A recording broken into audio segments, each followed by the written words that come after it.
एक समान, सबके भीतर है भगवान। ये पहला सबक है किताबे खुदा का, ये पहला सबक है किताबे खुदा का, कि मखलूक सारी है कुनबा खुदा का।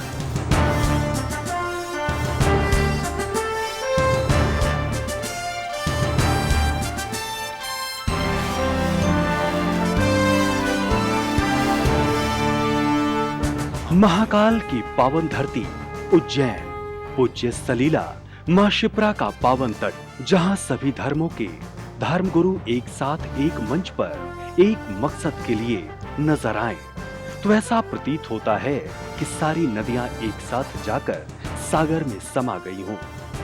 दरअसल मौका था जीवा के तत्वाधान में आयोजित सर्वधर्म स्वच्छता संभाव संकल्प का।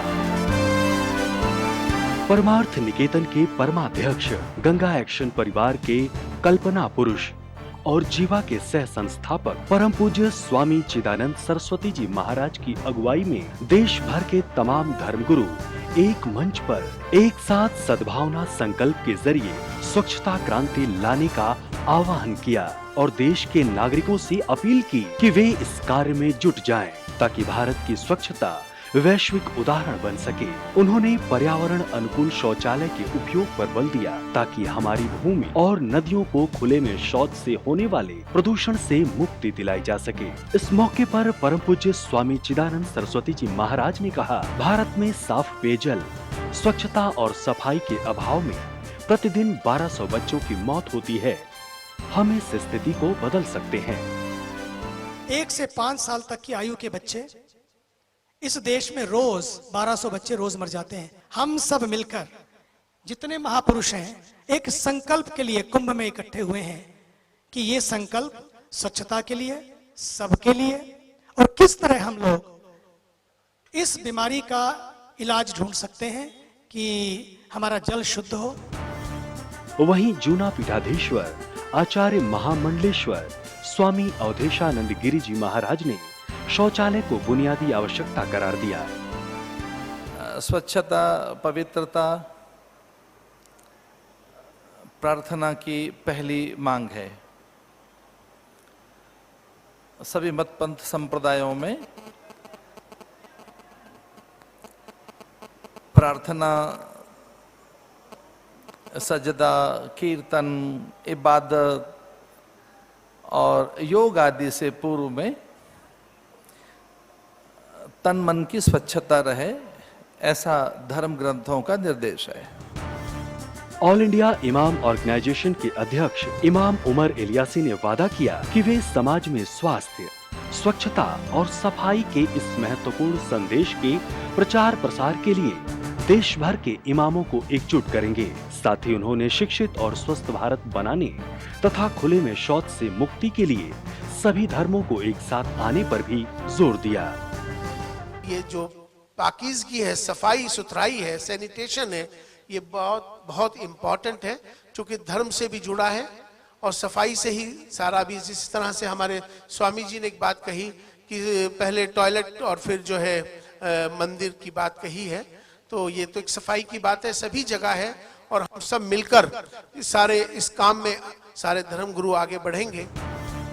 महामंडलेश्वर स्वामी हरिचेतानंद जी ने मीडिया को चौथा स्तंभ की जगह पहला स्तंभ बताया।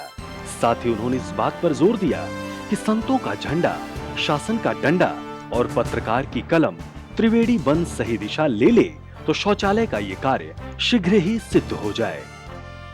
लोग कहते हैं आप लोग चौथे स्तंभ हैं, मैं ऐसा नहीं मानता हूँ, मेरी अलग सोच है। मेरा ये मानना है आप पहले स्तंभ हैं। हमारा झंडा, शासन का डंडा और आपकी कलम जब कमजोर होती है तो हर चीज बढ़ेगी, और आपकी कलम मजबूत होगी और हमारा डंडा मजबूत होगा, झंडा मजबूत होगा, तो कहीं भी कोई प्रदूषण नहीं होगा। शिया प्रमुख मौलाना डॉक्टर सईद कल्बे सादिक ने कहा कि देश को स्वच्छ बनाने का संकल्प हमारे दिल में होना चाहिए और हमारे कार्य इस संकल्प को हकीकत में बदलने वाले होने चाहिए। स्वामी जी ने जो बात की थी वो मेरे दिल में उतर गई थी, इसलिए मैंने संकल्प लिया था कि मुझे अपने तो झोला और झाड़ू लेकर जाऊंगा। वहीं जैन समाज का प्रतिनिधित्व करने वाले आचार्य डॉक्टर लोकेश मुनि ने आह्वान किया कि अहिंसा और स्वच्छता साथ साथ दिखाई देनी चाहिए। हमारी अस्वच्छता प्रतिदिन अनेक मासूमों की मृत्यु का कारण बनती है। ये पीड़ा अब खत्म होनी चाहिए। ये बदलाव लाना अब हम सब की जिम्मेदारी है।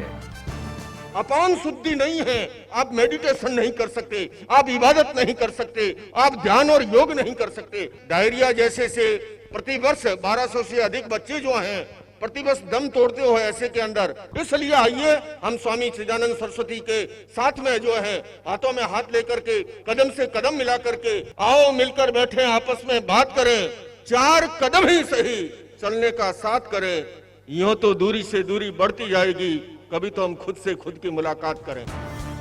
जीवा महासचिव साध्वी भगवती सरस्वती जी ने जीवा की स्थापना का मूल उद्देश्य स्वच्छता को ही बताया और इस बात पर जोर दिया कि एक धर्मगुरु होने के नाते हम सभी अपनी शांति की परिभाषा में स्वच्छता को भी शामिल करें कि सभी धर्मों के लोगों को साफ पेयजल, स्वच्छ वातावरण सुलभता से उपलब्ध हो।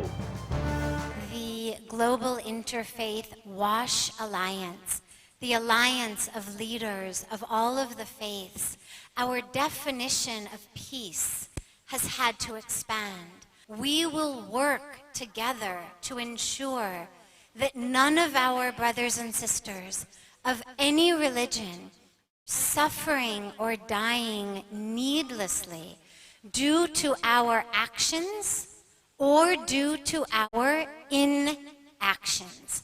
To stand by and allow a child under the age of 5 to perish every 20 seconds due simply to lack of proper sanitation, proper hygiene, clean water is an abomination. And these faith leaders have come together in Pujya Swamiji's words to say that open defecation is total devastation. UNICEF Bharat की wash प्रभाग प्रमुख सुकोट्स ने कहा कि असुरक्षित पेयजल, अस्वच्छता और सफाई का अभाव ही बच्चों में डायरिया और निमोनिया जैसी बीमारियों के प्रमुख कारण हैं। ये बीमारियां 5 वर्ष से कम उम्र के बच्चों के लिए सबसे बड़ी दुश्मन है। There is no reason on earth why children in India shouldn't be born into a world that is clean and that is healthy, so that every child survives, they develop and they thrive. So I ask that this dialogue, which is so important, is continued, and that the relationship between all of these faith leaders strengthens, but also that it strengthens with all of you, and that dialogue moves forward today. Leh Ladakh से आए बौद्ध भिक्षु संघ सेना ने भी स्वच्छता और जल संरक्षण पर अपने विचार रखे। Lot of crisis problems, water pollution, air pollution, and climate change, etc., is due to the human greed. So we really need to understand what greed is, what need is. We have to learn, we have to know to draw a line between the need and greed. Gandhiji had mentioned that there is enough for the human beings in this world, but never enough for the greed. भाई मोहिंदर सिंह एलूवालिया ने धर्म को दुनिया के लिए मानवता का श्रृंगार बताया। जो धर्म है, धर्म वो हमारे हिंदुस्तान का श्रृंगार है। धर्म सफाई को रखो हमेशा अजीज, कि गंदे को कहते हैं सब बेतमीज। किसी का मकूला ये क्या खूब है, सफाई खुदा को भी मरगूब है। अंत में सत्र को संबोधित करते हुए परम पूज्य स्वामी चिदानंद सरस्वती जी ने इस बात पर विशेष जोर दिया कि उन्होंने 5 महाद्वीपों में मंदिर बनवाने में सहयोग किया है, लेकिन अब हम पहले शौचालय बनाएंगे, क्योंकि शौचालय के बिना मानव मल के कारण फैली बीमारियों से सशक्त इंसान भी बीमार और कमजोर हो जाता है। No open defecation. To me, open defecation is total devastation. I think time has come for sanitation and meditation should go together. स्पष्ट है कि जब देश भर के धर्मगुरु एक साथ एक मंच पर एक संकल्प के साथ नजर आएंगे तो अंजाम भी देखने लायक ही होगा।